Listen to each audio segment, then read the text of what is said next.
A story I often tell, and with that I'm going to finish very, very soon.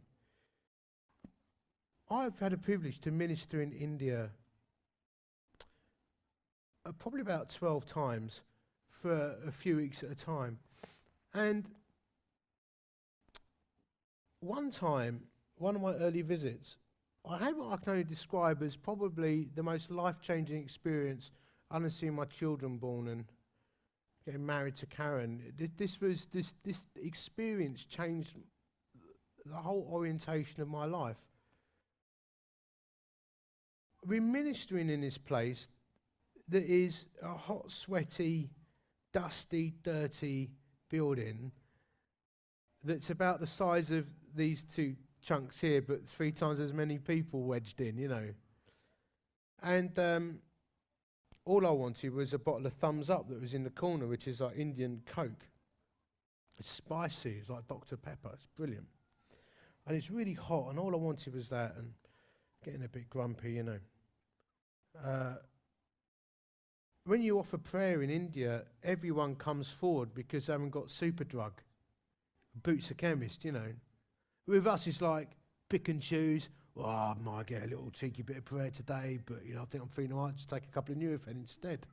Well, they can't do that, so they get prayed for. So when I made the offer of prayer at the end of preaching, everyone's steaming forward. I think, I just want a can of Thumbs Up. I don't want to pray for so many people. It's just hot and sweaty and I'm grumpy. I'm from Romford, I can do that, get grumpy. So I'm praying away, and one or two of you would have heard me tell this story before, but to me it's as real today as it was then. This woman comes through the crowd, and my wife has heard me describe this way. She was mesmerisingly beautiful. You know, you meet some people and they've just got that purity about them. They've got like, their eyes are just clear. They just, I don't mean, it's not sexual beauty, it's just a beautiful person. Do you know what I mean by that? Well, this woman had that, but off the chart. So she comes to the front, and I said to the interpreter, my mate Prem, I said, what does she want prayer for? Can you ask her? And he said, Pastor, that's what they'll call you out there. Everyone calls you Beech, which I much prefer. He goes, Pastor, can you just pray for her? And I went, Prem, can you ask what she wants prayer for? And he went, don't embarrass me. I was just don't embarrass you. He said, just ask what she wants prayer for, and I'll just be specific. So I'm getting grumpy. Grumpy Romford bloke. Wants his can of Coke. So I'm saying, please just ask. And he said to me, will you just look and pray? So I looked back at this woman,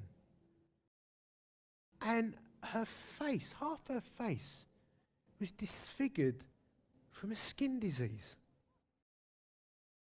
And her left arm was like a little twig. Now, when I'd watched her walk forwards, she just looked beautiful. Now she looks like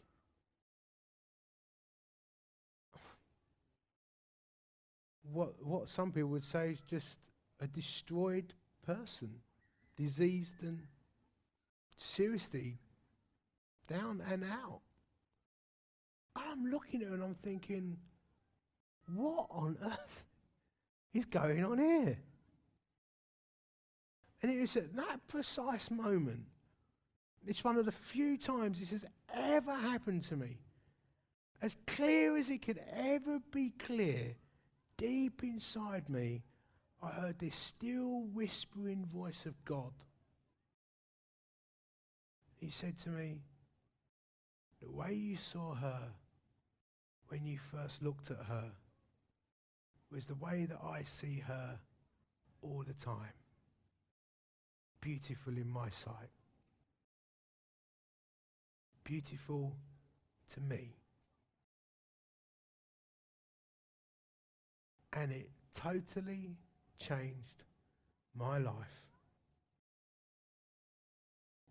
Every single person one of God's beautiful, loved children. And our job is to seize the day and to go out there and reconcile those beautiful people to God and to introduce them to Jesus. And we do that by being pilgrim people and not settlers.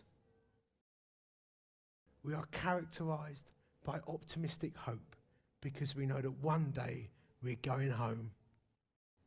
And this life, with all its ups and downs, and all its pain, and all its joy, and all its rich experiences, one day you will breathe your last, and you will die. And then you'll open your eyes again, and you'll be with Jesus. And it will be as if you woke up from a dream, because real life will have just started. And until that happens, our job is to be an open declaration of war against the forces of darkness and win as many people into God's kingdom as we can, no matter what the cost. That's our job. Matthew 28. We are the people who go. And if anything around you is obstructing that mission, my suggestion would be you destroy that obstruction as quickly as possible, because our time in this life is too short. That's what we are about. And that, brothers and sisters, is what I believe it means to seize the day. Be a vibrant, optimistically hopeful group of people who don't worry too much about the risk assessments.